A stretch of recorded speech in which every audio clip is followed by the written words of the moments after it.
Even if you have studied the history of Native Americans, there is still much you do not know.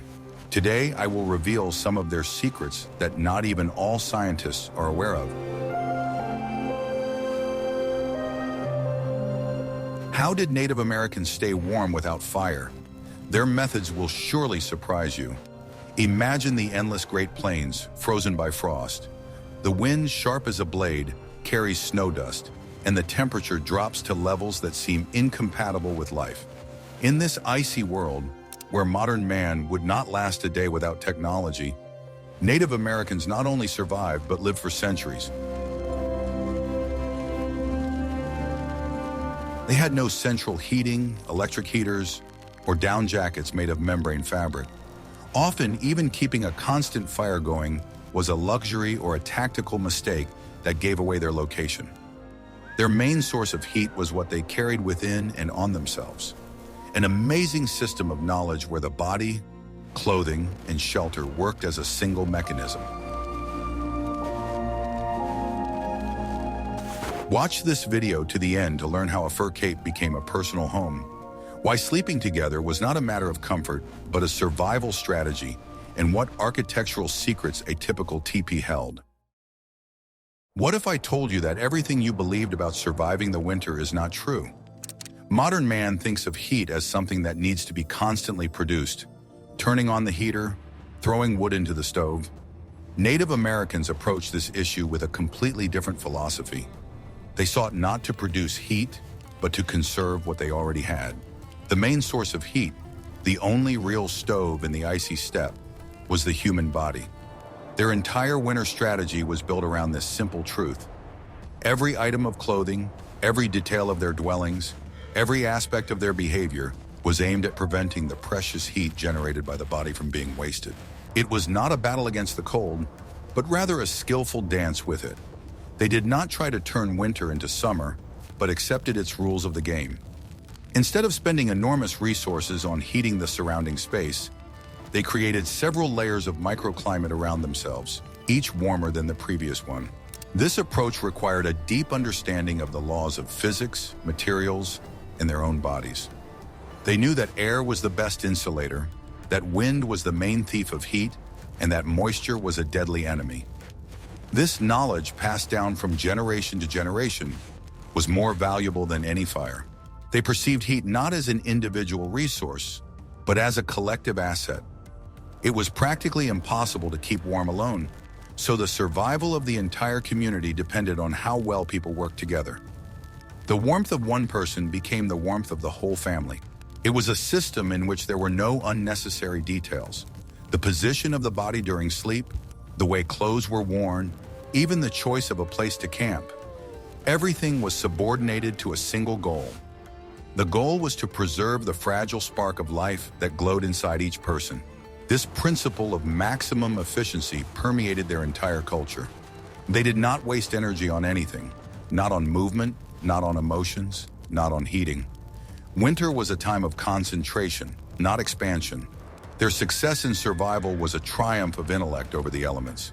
They won not by force, but by knowledge and discipline. It was this thoughtful approach that allowed them to thrive where others saw only an icy desert. Unlike modern individualism, where everyone heats their own home, their system was based on community. How effective do you think such a collective approach to problem solving would be in today's society? I'm very interested to hear your point of view, so please write about it in the comments and don't forget to subscribe to the channel. Are you ready to learn the truth about how clothing could be warmer than a modern down jacket? The first and most important layer of protection from the cold was personal. It was clothing, but it wasn't just clothing as we understand it, but rather a flexible, multi-layered shelter that a person wore on themselves. American frontier settlers created a clothing system that surpassed many modern technologies in its effectiveness. Their winter wardrobe was a complex engineering design where each element performed several functions at once. This clothing did not just protect against the cold, it created a personal microclimate that allowed a person to work actively at temperatures of -40 degrees.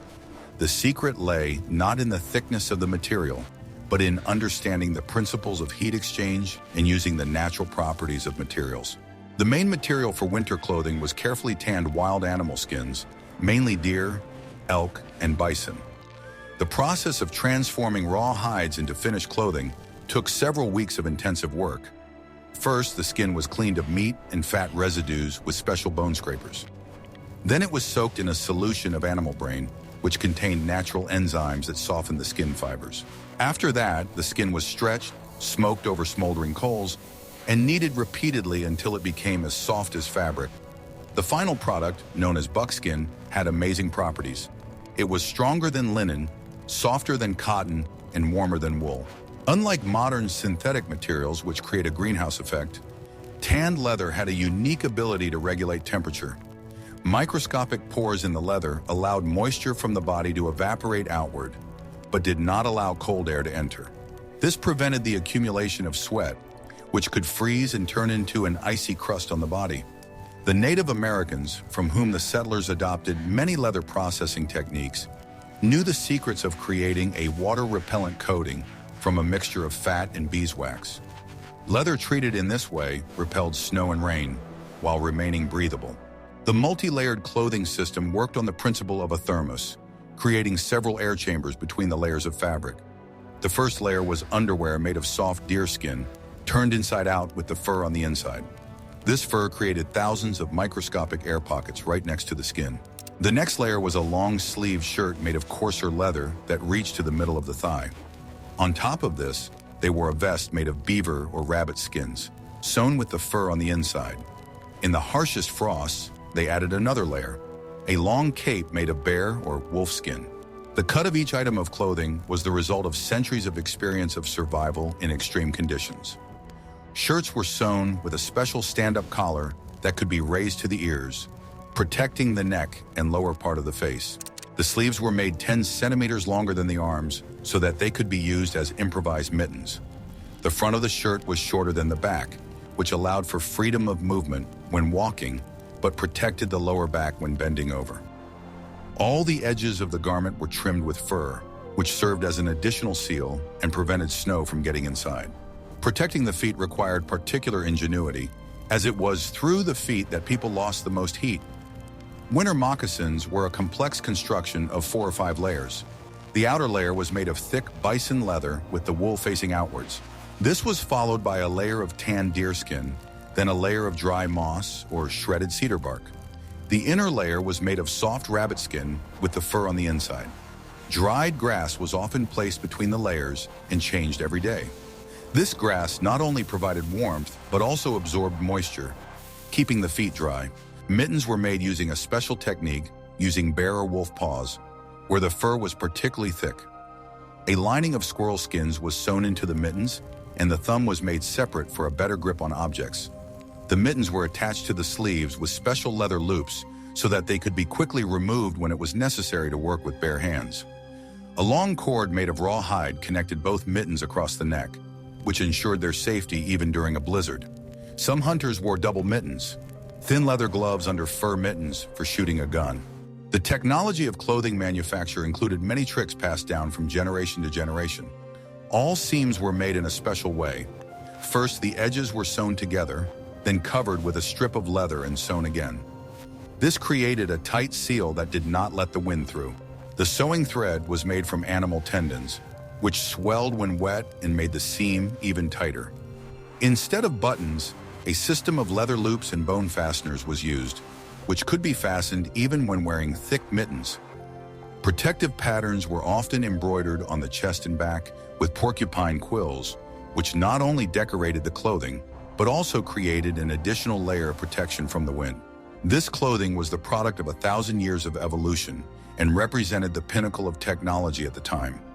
A full winter outfit weighed about 15 kilograms, but the weight distribution was so well thought out that a person could work in it all day long. The clothing did not restrict movement and allowed the wearer to perform any task, from chopping wood to horseback riding. With proper care, such an outfit would last 10 or 15 years, passing from father to son. It was not just clothing, but a portable life support system, the first and most important line of defense against the deadly cold. What do you think was the most important piece of clothing for survival in extreme cold? But clothing was only the first barrier. Are you ready to learn how the second most important layer of protection was created? A fur cape that was both a blanket and a home? I will reveal the best-kept secret, how one item could replace clothing, blankets, and even the walls of a house. If leather clothing was the first line of defense against the cold, then the main stronghold, the personal fortress of every warrior and hunter, was a bison cape, or binya. It was not just a piece of clothing, but an entire ecosystem for survival, a universal tool that served as clothing, bedding, and shelter. It was made from a single bison hide, taken from the animal in winter. Winter fur was the thickest and warmest. It consisted of 2 layers, a dense, felt-like undercoat that trapped air, and long, stiff guard hairs that protected against wind and snow. The tanning process was laborious, but the result was worth it. The inner side of the hide was carefully cleaned and kneaded until it became soft suede. It was often decorated with drawings depicting the owner's exploits. It was a kind of passport and chronicle of life. The cape was huge. It could completely cover an adult with their head. When moving, it was worn with the fur inside, thrown over the shoulders. The soft suede side was on the outside, and the thick fur created a cocoon of warm, still air around the body. This cape was the perfect protection from the wind. A person could sit on the ground with their back to the wind and wrap themselves completely in it, creating a personal, windproof shelter. Snow rolled off the long guard hairs without melting and wetting the undercoat. At night, the binya turned into a luxurious sleeping place. It was spread out on an insulating bed of branches and grass, with one half serving as a mattress and the other as a warm blanket. Often, 2 people could sleep in one such cape, warming each other with their body heat. The versatility of this item was remarkable. During the day, it protected against the cold on the road, and during breaks, it served as a seat, insulating from the frozen ground. In the dwelling, it was used as a blanket or hung on the wall for additional insulation. Even in the teepee, where it was relatively warm, people often sat wrapped in their capes. This allowed them to maintain a comfortable body temperature without overheating the entire room. It was an example of the very philosophy of energy conservation. The binya was more than just a thing. It was a companion for life, passed down from generation to generation. It was a symbol of status, wealth, and the main guarantee of survival during the winter months. Losing such a cape in the cold was tantamount to a death sentence. This one item embodied all the key principles of Native American survival: versatility, use of the best natural materials, and creation of a personal microclimate. A bison cape was not just clothing. It was a portable home that was always with you. Guess what happened next when individual protection was no longer enough? When the wind picked up and the frost grew stronger, even the best clothing and fur capes needed support. This support came in the form of housing, the third line of defense against the cold, designed with no less ingenuity than clothing. Native American dwellings represented the pinnacle of engineering, honed over millennia of trial and error in the struggle against extreme weather conditions. Each type of dwelling was perfectly adapted to its climate and the tribe's way of life. These structures did not simply protect against the elements. They created complex thermoregulation systems using principles of physics that modern science only rediscovered in the 20th century. Settlers arriving from Europe often ridiculed the primitiveness of Native American dwellings until they encountered their first real winter. Then they quickly realized that their stone and wooden houses were inferior to tipis and longhouses in terms of energy efficiency. On the Great Plains, where winds could reach hurricane speeds and temperatures could drop to -50 degrees, the tipi served as a home, an architectural marvel of nomadic tribes. Its conical shape was the result of centuries of natural selection of structures. The angle of the walls was exactly 54 degrees, the optimal ratio for minimum wind resistance and maximum internal volume. Modern aerodynamic studies have confirmed that this shape creates a zone of low pressure on the leeward side, which literally sucks the tipi to the ground. The stronger the wind blew, the more stable the dwelling became. The frame of the teepee was assembled from 15 to 25 selected pine poles up to 8 meters long. These poles were harvested in the summer, choosing young trees that grew in close quarters and were therefore perfectly straight. They were dried for several months until the wood became light as a feather but strong as steel. Installing the frame was a real art. The poles were tied with a special knot at a height of 5 meters, creating a tripod. Then the remaining poles were laid in a strictly defined order, forming a spiral. This spiral structure distributed the load so evenly that the teepee could withstand wind gusts of up to 150 kilometers per hour. The covering of the teepee was an engineering masterpiece, sewn from 12 to 18 specially treated bison hides. The hides were not sewn randomly, but according to a complex pattern resembling a semicircle with cutouts. When this covering was wrapped around the frame, it formed a perfect cone without a single fold. The cover weighed up to 70 kilograms, but thanks to a system of wooden pins and leather loops, 2 women could install it in 15 minutes. The bottom edge of the cover was deliberately left 30 centimeters above the ground, creating a controlled gap for airflow. The revolutionary double wall system turned the teepee into something like a modern thermos.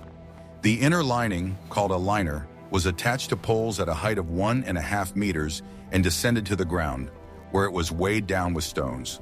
An air channel 20 centimeters wide was formed between the outer covering and the liner. Cold air entered through a gap at the ground, rose through this channel, was heated by the internal heat, and exited through the smoke hole at the top. This convection worked like a natural air conditioner, warming the interior in winter and cooling it in summer. The longhouses of the Iroquois represented a completely different philosophy of thermal architecture, a collective fortress against the cold. These monumental structures reached 30 meters in length, 7 meters in width, and 5 meters in height. The frame was assembled from young, flexible trees, which were bent into arches and tied together to create a tunnel structure. Several layers of elm bark, each up to 5 centimeters thick, were laid over the frame. The bark was laid overlapping like tiles, creating a completely waterproof covering. The interior layout of the longhouse was carefully thought out to maximize thermal efficiency. In the center were hearths, one for every 2 families living opposite each other. Smoke from the hearths rose to the ceiling and slowly moved toward the openings in the roof, giving off heat along the way. Along the walls were 2-tiered platforms 2 meters wide. The lower tier, half a meter above the ground, served as a workspace during the day and a sleeping area at night. The upper tier was used for storage and as additional sleeping space for children. The thermal mass of the longhouse functioned as a giant energy accumulator. The thick bark walls and earthen floor stored heat during the day and slowly released it at night. The presence of 30 to 40 people in one space created a constant heat source of about 4 kilowatts. The temperature inside the longhouse rarely dropped below 15 degrees, even in the most severe frosts. Moisture from people's breath and evaporation from cooking condensed on the cold walls and dripped down, creating an additional layer of ice that acted as insulation. Both types of dwellings demonstrated a deep understanding of the principles of thermodynamics by their creators. Tipis used convection and aerodynamics to create a comfortable microclimate in a mobile dwelling weighing less than 200 kilograms. The longhouse applied the principles of thermal mass and collective heating to create a stable temperature in a stationary structure. These designs took into account not only the laws of physics, but also the social organization of society. The tipi reflected the independence and mobility of the hunters of the plains, while the longhouse embodied the collectivism and sedentary lifestyle of the farmers of the East. Which of these types of dwellings do you think is more effective at retaining heat, the mobile and individual tipi, or the monumental and collective longhouse? But even the best walls do not provide warmth on their own. In the next chapter, we will reveal how Native Americans used the main source of heat available to everyone, their own bodies. The human body is an amazing biological machine that constantly produces heat as a result of metabolism. Native Americans intuitively understood the basic principles of how this machine works and did everything they could to make it work as efficiently as possible. Their survival depended on the proper operation of their own bodies. The main fuel for this internal furnace was food. Their winter diet was high in calories, rich in protein and fat. It consisted mainly of dried meat, pemmican, a mixture of ground meat, fat and berries, and nut reserves, which provided the body with the energy it needed to produce heat. They understood the importance of hydration even in cold weather. Dehydration disrupts metabolism and reduces the body's ability to regulate temperature. Therefore, they consumed a lot of fluids, melting snow or ice to obtain water. One of the key points was controlling perspiration. They knew that sweating in the cold was a sure way to die.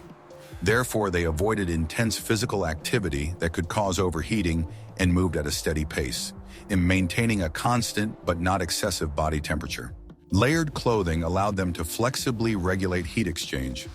If it got hot, they could remove a layer or loosen the ties to release excess heat. This prevented the lower layers of clothing from getting wet with sweat. The body itself has built-in mechanisms to protect against the cold. When the temperature drops, the blood vessels on the surface of the skin constrict, reducing blood flow to the extremities. This allows heat to be conserved for vital internal organs. They apply this principle, paying particular attention to protecting the torso, neck, and head. These are the parts of the body where the most heat is lost. A well-insulated torso allowed the body to feel safe, sending warm blood to the hands and feet. Psychological attitude also played a huge role. Panic and fear cause stress reactions that disrupt normal thermoregulation. Calmness and confidence in one's abilities, on the contrary, help the body to function optimally. They knew that shivering was not a sign of weakness, but a way for the body to warm up. It is an involuntary contraction of muscles that generates additional heat. However, they tried not to let it get to that point, as shivering consumes a lot of energy. Their entire winter life was governed by the laws of thermodynamics. They instinctively felt the balance between heat production and heat loss. It was the art of living in harmony with their bodies and their environment. What I am about to show you was the norm for survival, but today it seems unthinkable. One of the simplest and most effective ways to stay warm, requiring no technology, was the closeness of other people. In a community-oriented culture, sleeping together and simply being close to each other was not just a social norm, but an essential element of survival strategy. The physics of this phenomenon is simple. Every person radiates heat, and when people are close to each other, they exchange this heat, creating a common warm zone. In addition, a group of people has a smaller total surface area in contact with cold air than the sum of the areas of each individual. In the large longhouses of the Iroquois, this principle worked on a macro scale. Dozens of people living under one roof significantly increased the temperature inside the room with their breath and body heat. It was a living, breathing collective heater. Inside the teepee, where one family lived, this principle was applied on a smaller scale, but no less effectively.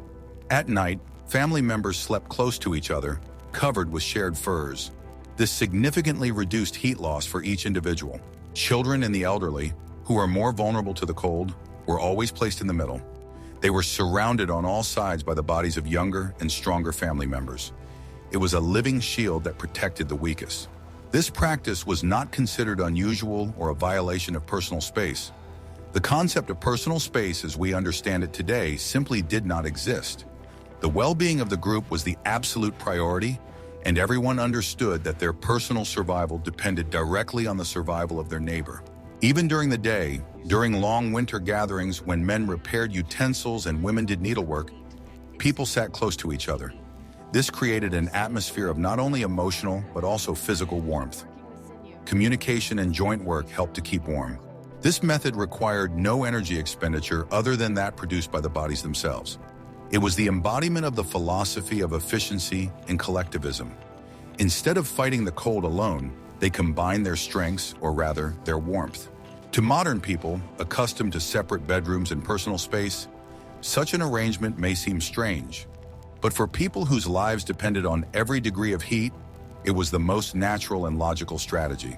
It strengthened not only physical health, but also social ties within the community. Could you adapt to this level of community for the sake of survival? But simply lying down on the cold ground was not enough. In the next chapter, we will learn how sleeping places were created that functioned as real heat traps, conserving every joule of precious energy. Even in the warmest dwelling, the ground remains cold. Direct contact with frozen soil is a sure way to quickly lose all body heat. Therefore, no less attention was paid to creating the right sleeping place than to sewing clothes or building a shelter. The basic principle was simple: create as thick an insulating layer as possible between the body and the ground. This layer had to consist of materials that trap air well. It is the still air in the layers that is the best heat insulator. The first layer was often a thick bed of spruce or pine branches. The branches were laid in several layers, creating a springy and airy cushion. The needles not only insulated well against the cold, but also repelled insects and gave off a pleasant aroma. Woven mats made of reeds or dry grass were spread over the branches. They leveled the surface and added another insulating layer. These mats were lightweight and could be easily rolled up and taken along when moving. The next layer was a thick skin, such as bear or bison, laid with the fur facing up. This layer served as the main mattress, soft and warm. The thick fur perfectly retained air, preventing the cold from rising from the ground. Only on this multi-layered structure did a person lie down, covering themselves with their bison cape or other furs. The result was a kind of sandwich, where the body was reliably protected from the cold, both from below and above. The heat radiated by the body was reflected by the upper furs and retained in the lower layers, creating a warm cocoon. In permanent dwellings, such as the longhouses of the Iroquois, sleeping places were often made on wooden platforms or bunks raised above the ground. This was an even more effective solution. The air gap under the bunks completely cut off contact with the cold ground. These platforms were also covered with several layers. First came mats, then skins and furs. Such a bed was not only warm, but also quite comfortable. When creating temporary shelters on the road, hunters used the same principles. They quickly built platforms from available materials, branches, grass, leaves. Even a thin layer of insulation was better than nothing. The art of creating a warm bed was one of the key survival skills. A person's ability to hunt and work during the day depended on how well they rested and recovered their strength at night. Quality sleep and warmth was the key to health and energy. This system once again demonstrates a deep understanding of the laws of nature. Native Americans did not have laboratories, but through trial and error, they came to the same conclusions as modern science. They knew that to retain heat, you need multi-layered insulation filled with air. Even when well-dressed, the human body loses heat much faster in the presence of wind. Wind blows away the thin layer of warm air that forms on the surface of the skin and clothing, constantly replacing it with cold air. This phenomenon, known as convective heat loss, is the main enemy in winter conditions. Native Americans understood this threat very well. Therefore, choosing a location for a winter camp was a strategically important decision. They never built their dwellings on open hilltops exposed to the winds or in the middle of a bare plain. The ideal place for a winter camp was a river valley protected from prevailing winds by high banks or hills. A dense forest or grove also served as an excellent natural windbreak. Trees significantly reduced wind speed, creating a calmer and warmer microclimate. When setting up a teepee, the entrance was always located on the leeward side, usually to the east. This prevented cold winds from blowing into the dwelling. In addition, this orientation allowed the first rays of the morning sun to shine into the house.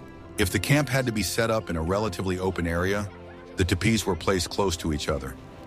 Arranged in a circle, they created a barrier, protecting the center of the camp from the wind. This common space was much warmer and calmer. Hunters caught in bad weather on the road knew how to quickly build temporary windbreaks.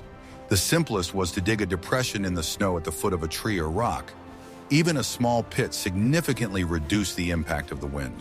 A more substantial shelter was a wall made of snow blocks or branches and skins. Such a shelter, known as a quinze among northern peoples, was not a full-fledged dwelling, but it allowed them to wait out the storm, protecting themselves from the most dangerous factor, the wind. They carefully studied the landscape. Any fold in the terrain, ravine, or rocky outcrop could become a shelter. The ability to find or create such a shelter was as important as the ability to find food. Even their clothing was designed with wind protection in mind. Thick leather did not let the wind through, and hoods and high collars protected the face and neck. They understood that it was not enough to simply keep warm. They had to become impervious to the wind. The battle against the wind was constant. It was invisible, but it was the most insidious enemy, sucking away their body heat.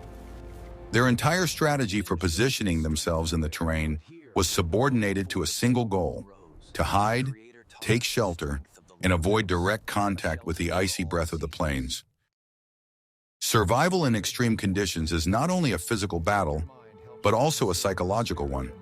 The mental attitude, cultural traditions, and lifestyle of Native Americans were as important for keeping warm as fur blankets and teepees.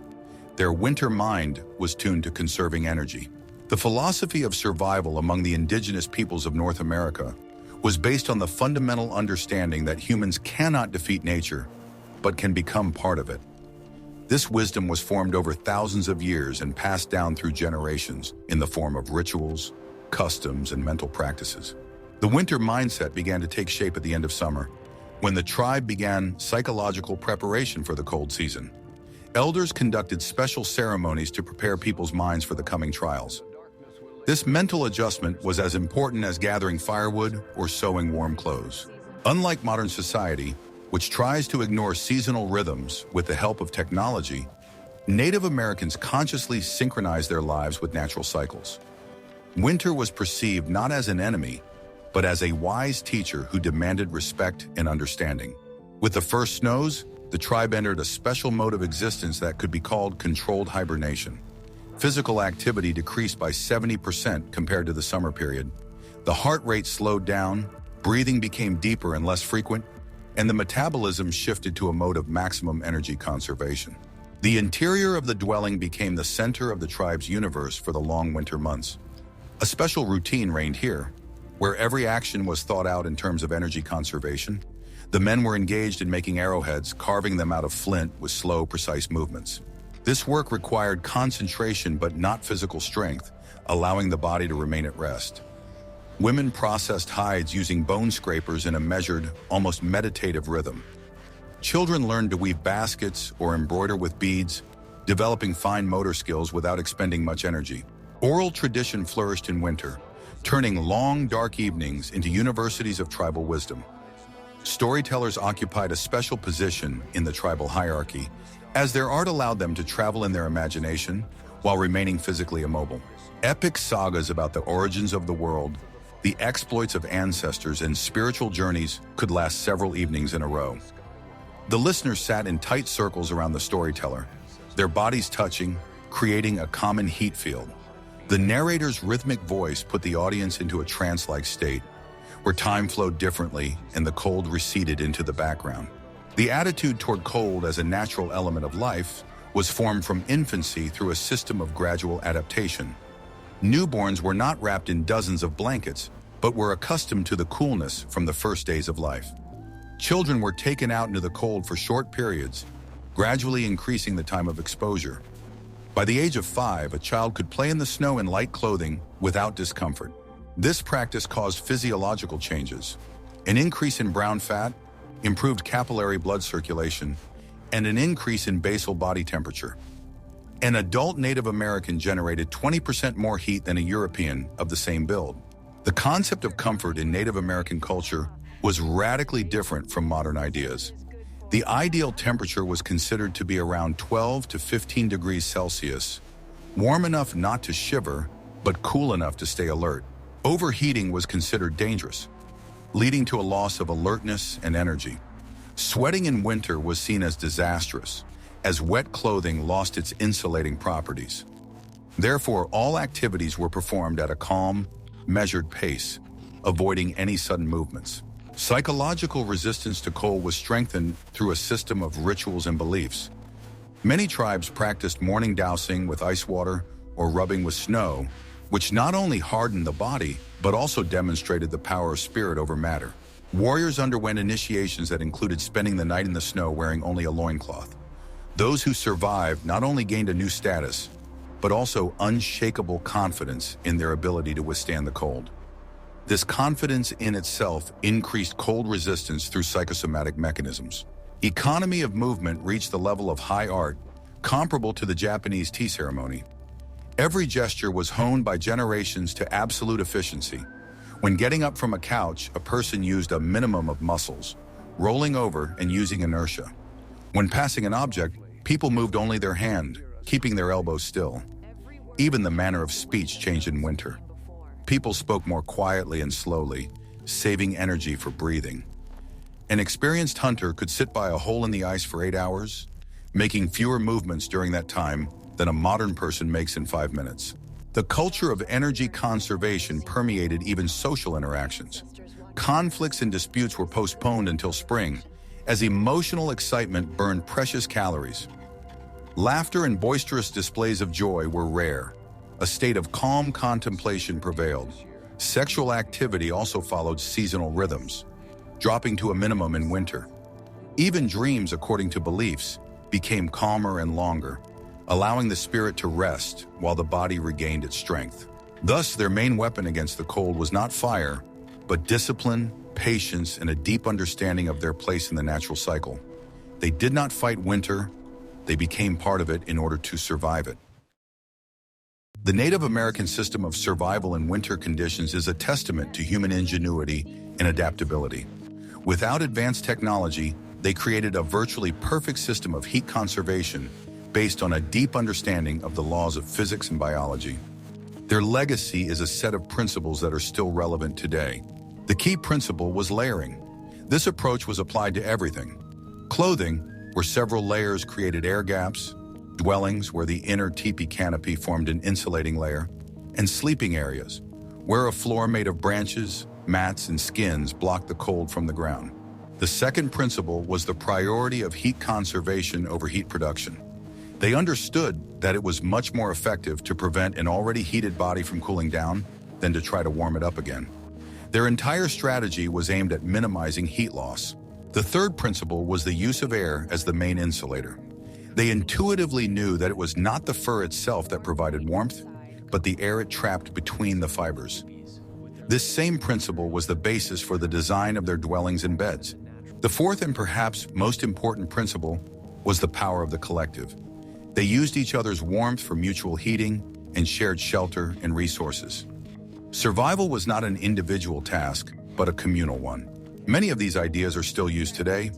Modern tourist clothing is based on the same principle of layering. The best insulation for sleeping bags and jackets works by trapping as much air as possible. The concept of a passive house in modern architecture, which requires minimal heating due to perfect insulation, is essentially the technological embodiment of the Tipis idea. The idea of conserving heat rather than endlessly producing it is becoming increasingly relevant in a world facing an energy crisis. The history of indigenous peoples' survival teaches us that the most effective solutions are often the simplest. It shows that a deep knowledge of the environment and materials can be more valuable than the most sophisticated technologies. This is a lesson in respect for the wisdom of our ancestors and for nature. They have proven that the human mind is the most powerful tool for survival. The ability to observe, analyze, and draw conclusions has allowed them to thrive in conditions that seem unbearable to us. Their experience is an invaluable asset to all of humanity.